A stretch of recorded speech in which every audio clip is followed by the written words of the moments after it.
listening to Living with ADHD and CPTSD, available on Apple and wherever you get your podcasts.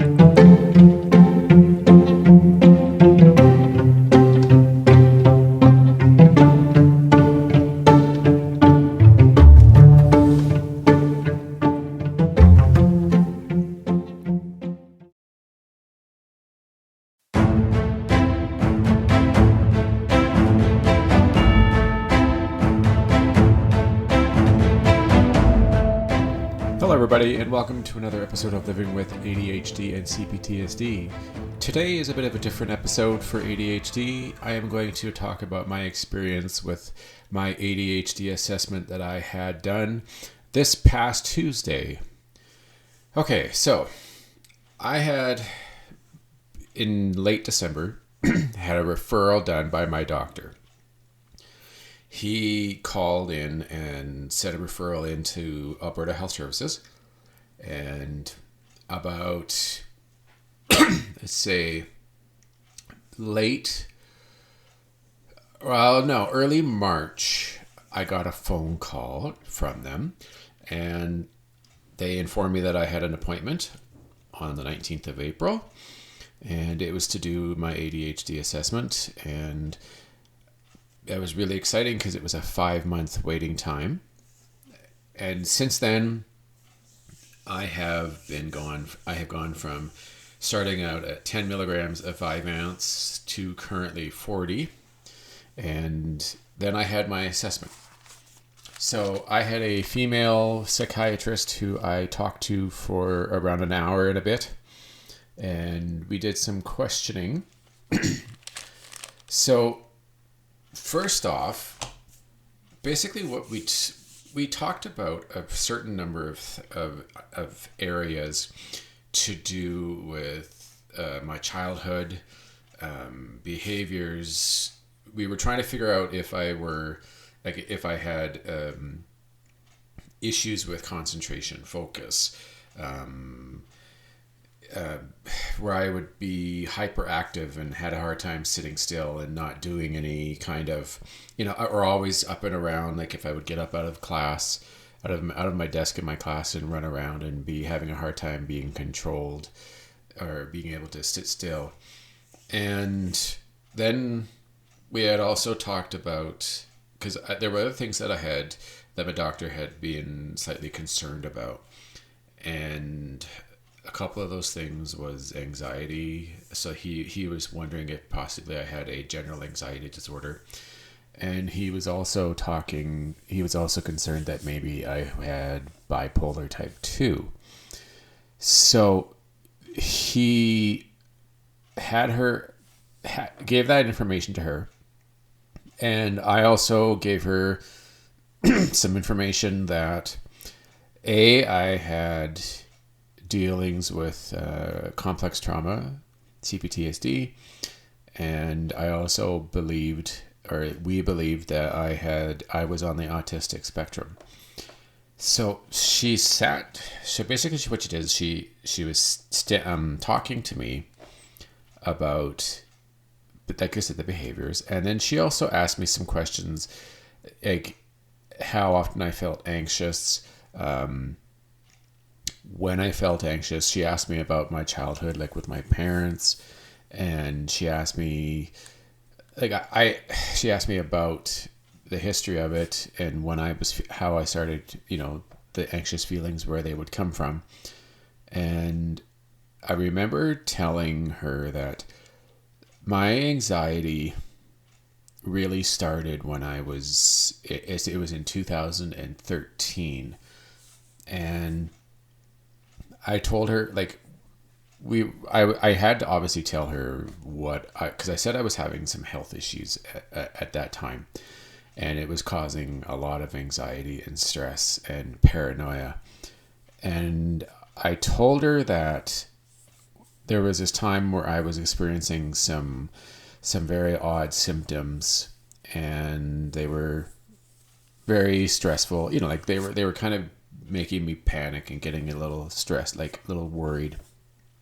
And then I Googled it, and did like those online medical reports that you can like put in symptoms, and they can give you like an online assessment of what it could be and what this usually indicates, or what these symptoms are apparent to.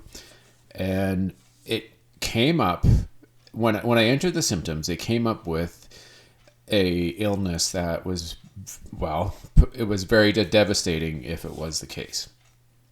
And I told her that what is happening is that it really scared me, and it started to freak me out, and I started to have tons of anxiety and panic attacks and sleepless nights because I was worried that I had this, and I was so scared and so paranoid and so stressed out that I couldn't even tell my doctor about it because I was too afraid to say anything to anybody.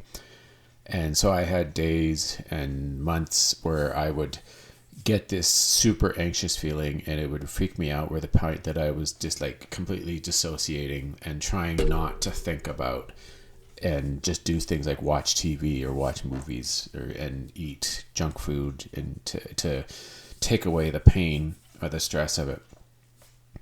And then I told her that I was able to eventually, when I talked to a few different people, and I talked to like my physiotherapist, and I talked to a naturopath, and they were all the symptoms. They said that it definitely wouldn't be that, and then I'd be doing things like going out on walks for the whole purpose of proving to myself that it isn't this, because if it was what I was thinking, that I would not be able to go out and exercise for the length of time. And as well as this, I was swimming, like hardcore swimming and working out at the gym. And if I wasn't able to do these things, then there would be some concern, or there would be concern to be panicking and get worried. But the problem is that because it was so strong, it was so shocking at the time, that even when I would start to have symptoms again, like when the issues would reoccur, and it would be months down the road, or maybe half a year, or even years down the road, that the symptoms, like the similar symptoms, would come back, I would start to get worried again, and my brain would start to have a flashback to feeling like, I maybe I do have this, maybe this is actually the case. So I would freak myself out. It would be like a vicious circle. But I did eventually overcome this, and I was able to stop thinking about it and not having anxiety and panic attacks and triggers about these symptoms, thinking that it was a certain disease.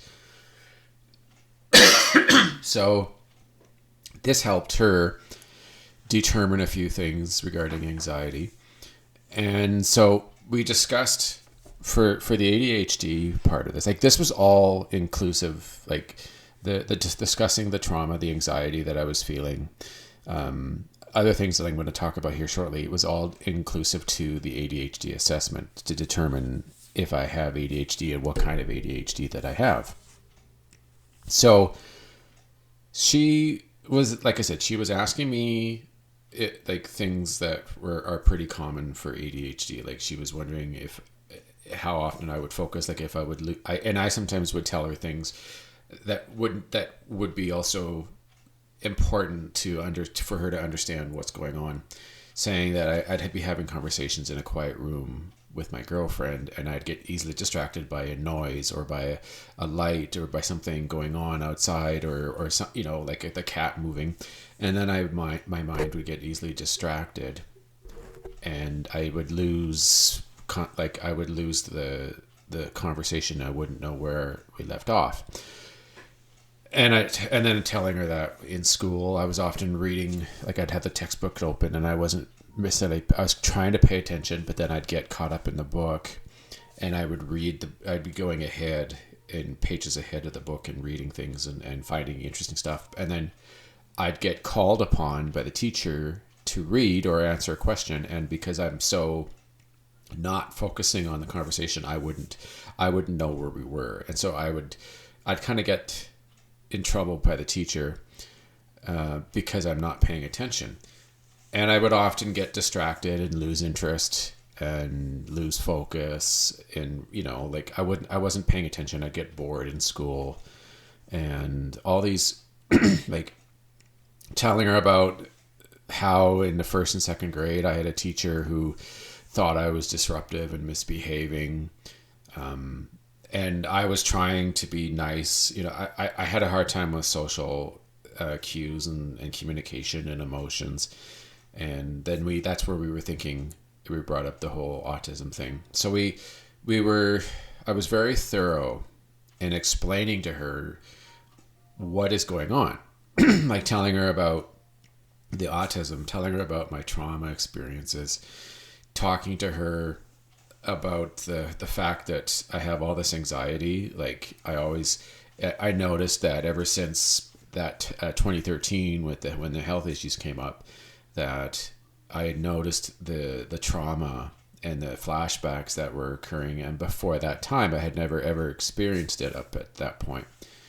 And of course we kept going about we were trying to stay more focused on the ADHD related stuff. So she said, I have a problem with focus and attention, and it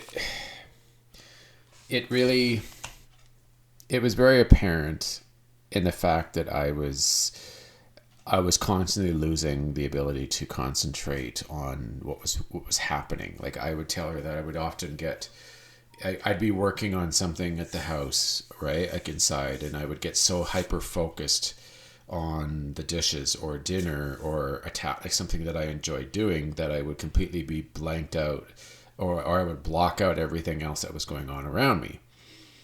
Like if my girlfriend had said something to me, or wanted my attention, or was coming next to me and wanted to, do something, I would have a hard time noticing that she's there. And so I was struggling to be self-aware of other things besides the work that I was doing in that moment. And like that, along with the inability to focus, constantly losing, like lack of attention, missing detailed information because I'm listening, but I'm not really listening because I'm easily being drawn away and getting distracted, and then losing what's going on, not being able to stay with the conversation. What it eventually did is the whole experience, basically all the research that I've done, like I've done 30 some episodes on ADHD so far in the time that I've done this podcast. And I have talked about a wide range of symptoms, issues, complications, relationship issues, mixture of CPTSD with ADHD and autism. I have such a wide range of topics that nothing that she really said to me was surprising. Like I didn't get taken like suddenly noticing, oh wow, I didn't think of that, or I didn't realize this.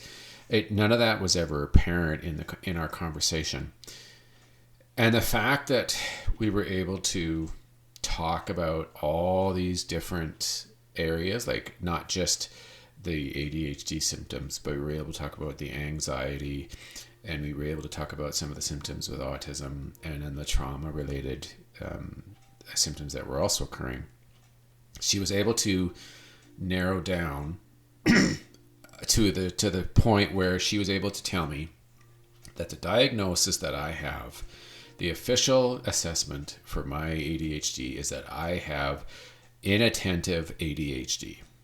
Because there's inattentive, there's hyperactive ADHD, and then there's the one that's called combination ADHD, where it's both hyperactivity and inattentive. So I am only an inattentive ADHD diagnosed. And also there's a possible general anxiety disorder. But she did state that right now she doesn't think, because I am seeing a therapist and I am taking care of my trauma and working on improving and overcoming it, on my own and with my therapist and over the history of the last 10 years, that she doesn't believe that at this point that I need to be on the medication, like an anxiety medication. She did state that the medication for ADHD can help with anxiety, and she gave me a prescription to increase my dose from 40 milligrams of Vyvanse to 50 milligrams. And she was being very specific. She said, what I want you to do is it's a 40 plus 10. So I do the 50.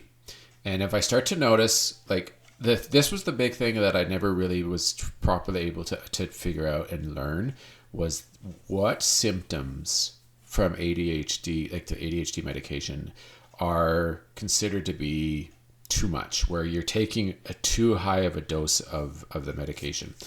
And she said that if you're feeling like irritated or like jumpy or just like going and you're on edge, right? Then that's a sign that you're too high of a dose. Because for the first 3 or 4 days, when you take the medication, there are some side effects that come up. And she did say that if those side effects start to occur and they only last for 3-4 days, then it is working. The medication is doing enough of its job to be effective. But she also, like I said, she also said that if you notice that you're on edge and you're jumpy or you're just too much going on, that it's too high. So as of tomorrow, I will be starting on 50 milligrams of Vyvanse. I have 4 weeks plus another month's worth. And she did say, and she sent the information in the letter and all the on her assessment to my doctor. She did state that if the 50 milligrams, if I need to, I can go up to 60. So there's good hope. There's a lot of hopefulness and energy, like good relief and motivation from all this for me to go, okay, obviously I know what it is now. I know what to do. I know that there is all kinds of information and research out there for me to get help when it comes to how to deal with this ADHD and the adaptations that I can put in place in my life to help with inattentive ADHD. And I also have to keep an eye on the anxiety. Like if it's still, like, if I am continuing to do all my trauma work with my therapist, then she does say that I could start on an anxiety medication down the road if we still think it's necessary. Because she did say that the thing with the anxiety is that I was getting a vigilance effect, and it came from the repetitiveness, right? Like from the bullying, from the teasing, from living with a father who's got a short temper and can be very aggressive, and being raised in a corporal punish style where in the day was that spanking was considered to be acceptable form of discipline for a child who misbehaves. So that brought in some of the trauma that I currently am dealing with. But I also, of course, have the trauma from the bullying, and I have repeated trauma from past relationships, which does affect me. So yeah, there we go. So that was my assessment, and I officially am now diagnosed as an inattentive ADHD type, and it's a great relief, and I'm very happy to finally get the diagnosis. It's been 13 months in the making, because my first doctor, before I moved into the city, didn't really help me. I thought that I had got a referral from him, but 4 months later, when there was still nothing, that's when I realized he obviously hadn't done what he was saying he was going to do. And I had stopped using the medication. And the only reason that I was able to get this assessment done is because I went to a new doctor who listened to me really well, was very thorough in questioning and getting answers to figure out what he needs to get done, and then get the referral done for the assessment. Okay, I'm going to take a quick break, and then when I get back, I'm going to do some reading on inattentive ADHD, just to kind of give a reference to what I have been diagnosed with, and then that'll be it. All right, talk to you in a few seconds, boys. Okay.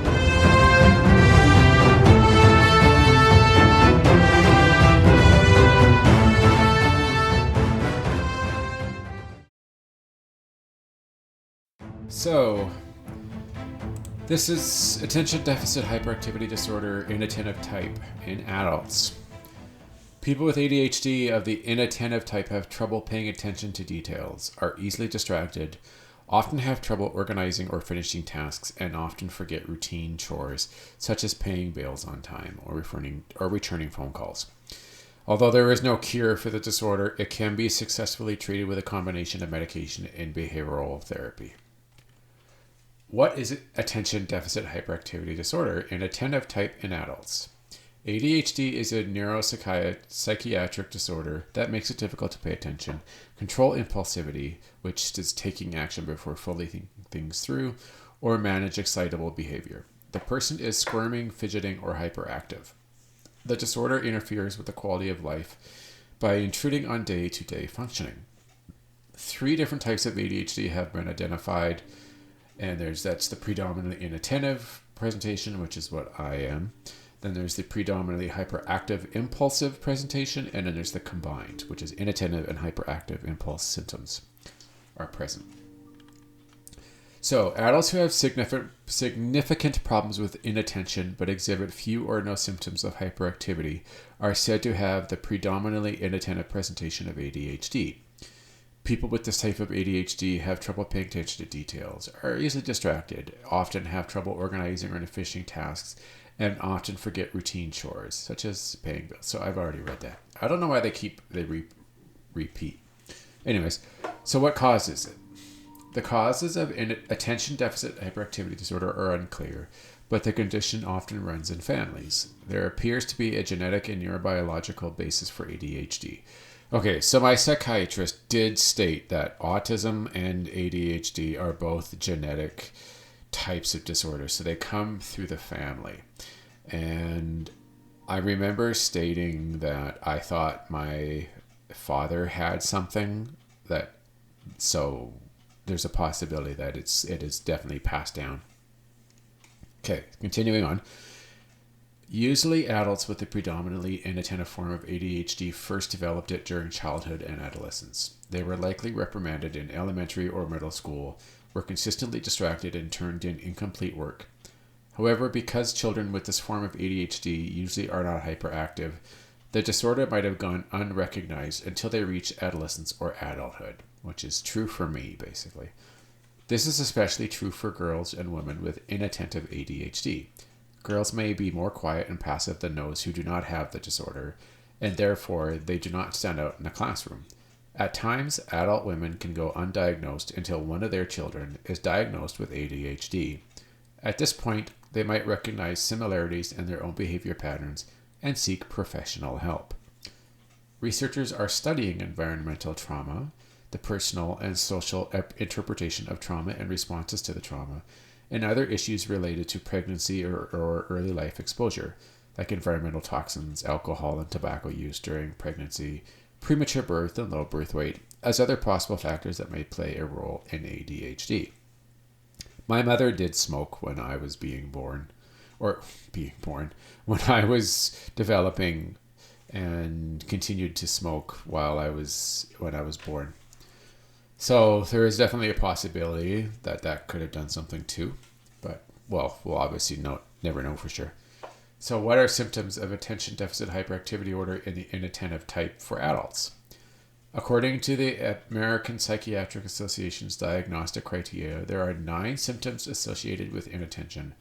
Although nearly everyone experiences inattention problems at times, people with the predominantly inattentive presentation of ADHD frequently experience the following symptoms: These symptoms may intrude and interfere in their daily functioning at work, with family members, or in social situations. The 9 symptoms associated with the predominantly inattentive presentation of ADHD are: often have trouble staying focused on tasks at work, home, or play, frequently does not pay close attention to details or makes careless mistakes at work or while doing other tasks, often has trouble organizing tasks or activities like missing deadlines, disorganized work, is easily distracted, frequently does not follow through on instructions or fails to complete work, assignments, chores, or other activities, often forgets doing routine chores like paying bills, the phone calls, keeping appointments, avoids tasks that require long periods of mental focus, preparing reports, filling out forms, often loses items needed to complete tasks or activities, does not appear to be listening or even when spoken to directly. Adults may have predominantly inattentive presentation of ADHD if they experience serious or chronic problems due to 5 or more of these symptoms, have no other mental health disorder that could be the cause, and have few to no symptoms of hyperactivity or impulsivity. Other psychological conditions such as depression or anxiety can also accompany ADHD in adults. So yeah, I do have some anxiety, but my psychiatrist that talked to me figures that it's more to do on the trauma side, not the ADHD. Although it definitely affects it. I'm pretty damn sure. Okay. Excuse me. How is attention deficit hyperactivity order inattentive type diagnosed? There is no single medical or genetic test for the predominantly inattentive type of ADHD. To diagnose ADHD requires a careful review of symptoms. A qualified mental health professional, often a physician, psychiatrist, or neurologist, or a clinical psychologist, can evaluate the person. And these evaluations consist of 3 steps. Confirm the presence of symptoms. Confirm that the symptoms are not due to other mental health or environmental conditions, such as increased work demand or significantly heightened stress in a person's life.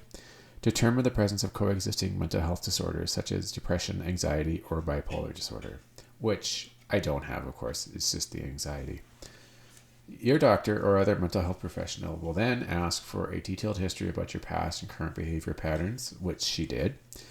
The interview will include questions about how you function at work, home, and in social settings, which she did.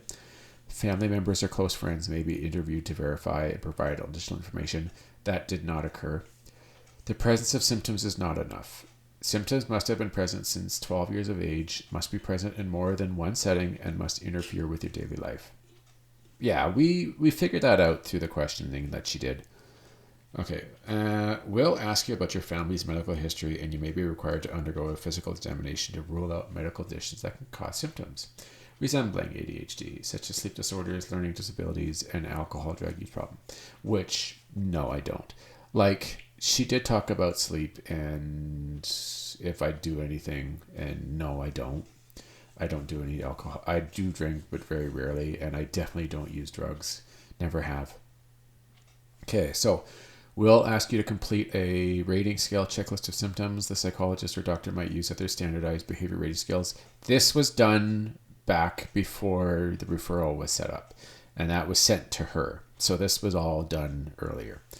May ask you to take other types of psychological or medical tests to determine the presence of coexisting conditions such as anxiety or depression.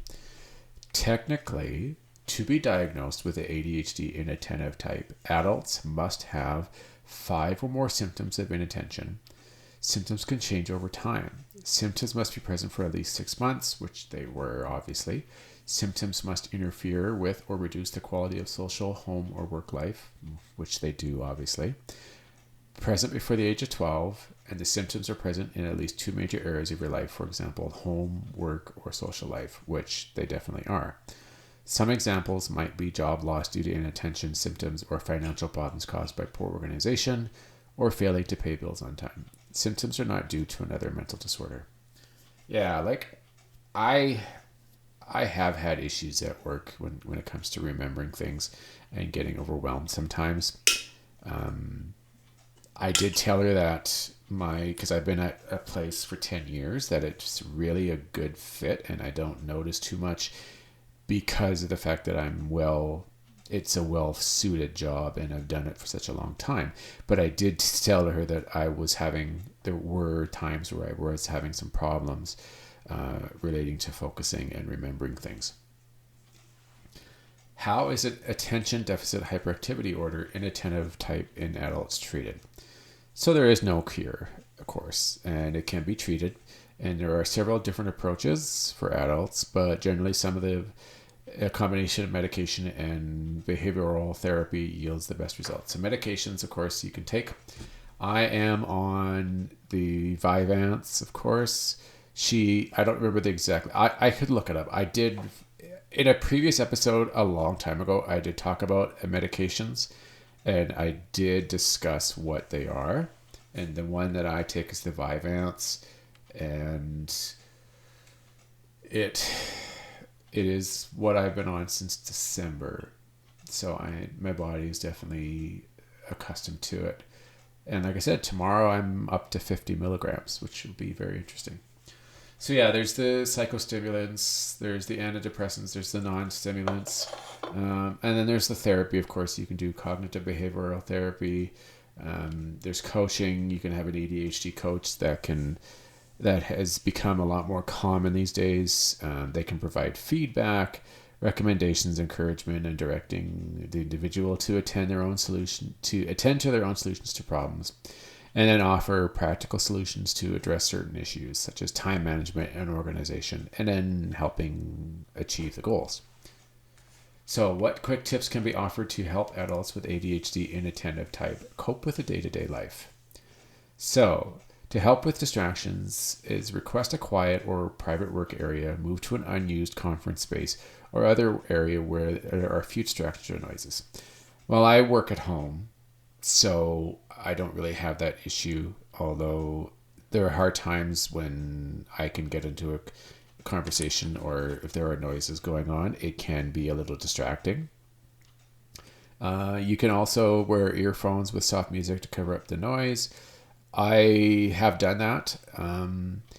I like to have stuff going on in the background on my phone that helps me focus when it comes to doing work.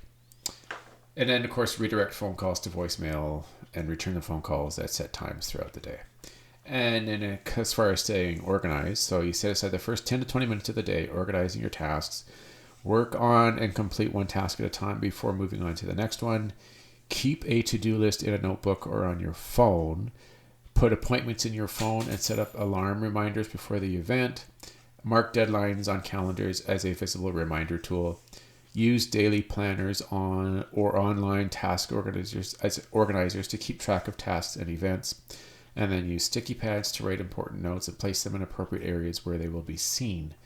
If a filing system is needed, then use labels or color-coded folders or tabs. And then set up automatic online payments. To prevent losing items, identify areas to place the items and get into the routine of only placing them in these designated spots. And I do that. My wallet and my keys are always in the kitchen area. We have a little blackboard / organized sort of setup where we can I put my wallet and keys, and we have our notes in there and my sticky pads and stuff like that. So I always know where my keys are. I do on the odd time forget to put them there, but I am really good at remembering to put them there at the end of the day.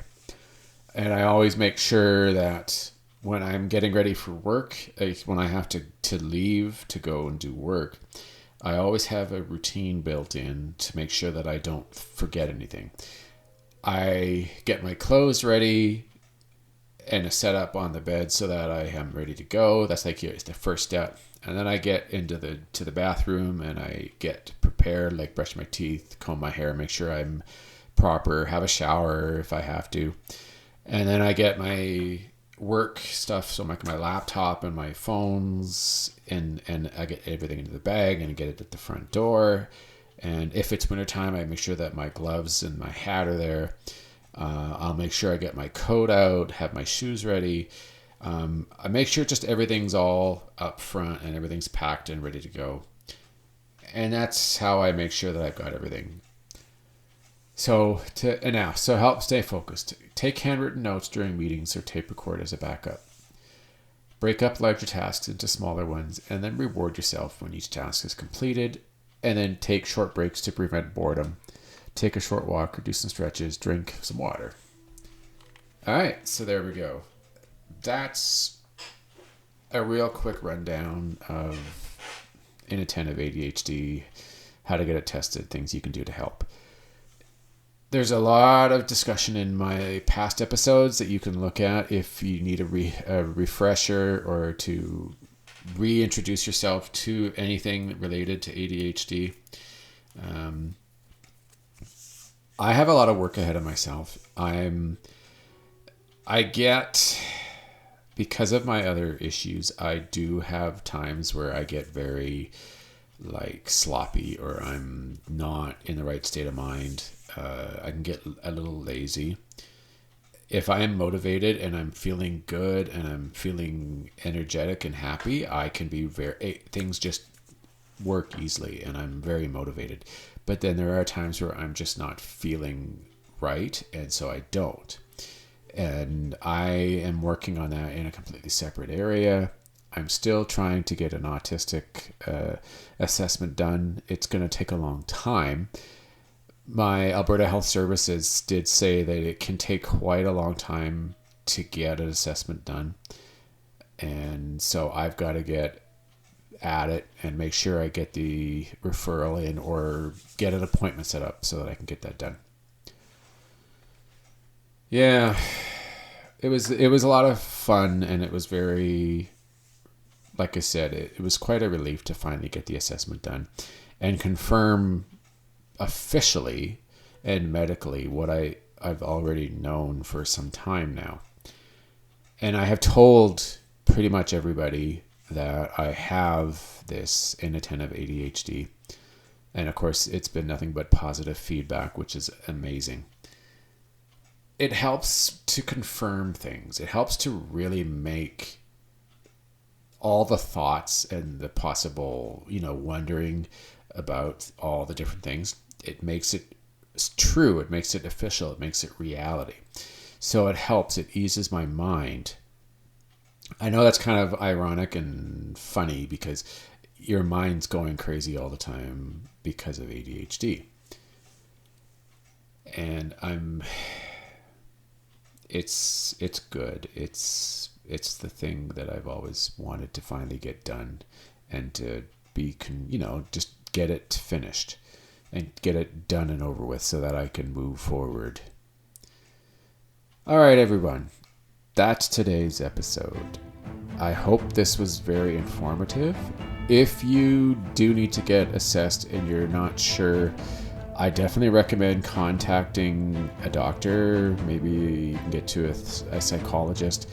You can try to get a referral, depending on the kind of program that you have, depending on where you live.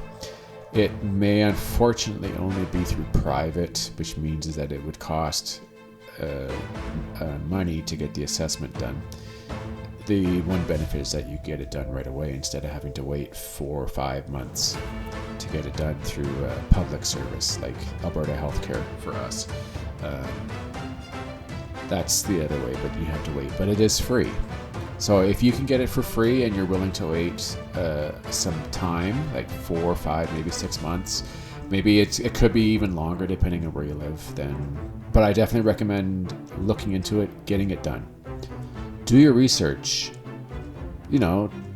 Be diligent and make sure you know what you're looking into and then get the assessment. Okay, if you want to contact me, the best way is to get to me through Twitter. The handle is @ADHDCPTSD. And you can go to my website. It is www.livingwithadhdandcptsd.ca. And then you can contact me there. There's all sorts of episodes there, information, resources that you can look at. If you really think that these episodes are extremely helpful to you and you really enjoy listening to my podcast, I would love it if you guys could donate or give me some, basically a donation to help with the cause to allow me to continue making my show. you can go to ko-fi.com/livingwithadhd and CPTSD, and you can do either a monthly amount or you can do a one-time payment if you feel that is necessary. And yeah, look up Russell Barkley. He is a psychologist who has done a lot of research and is an expert when it comes to ADHD. And if there's anything that you aren't sure about, his website, his YouTube videos, and his books will definitely be able to answer your questions. Okay, everybody, CPTSD episode tomorrow for those who listen to both. Otherwise, see you next week. Bye, everyone.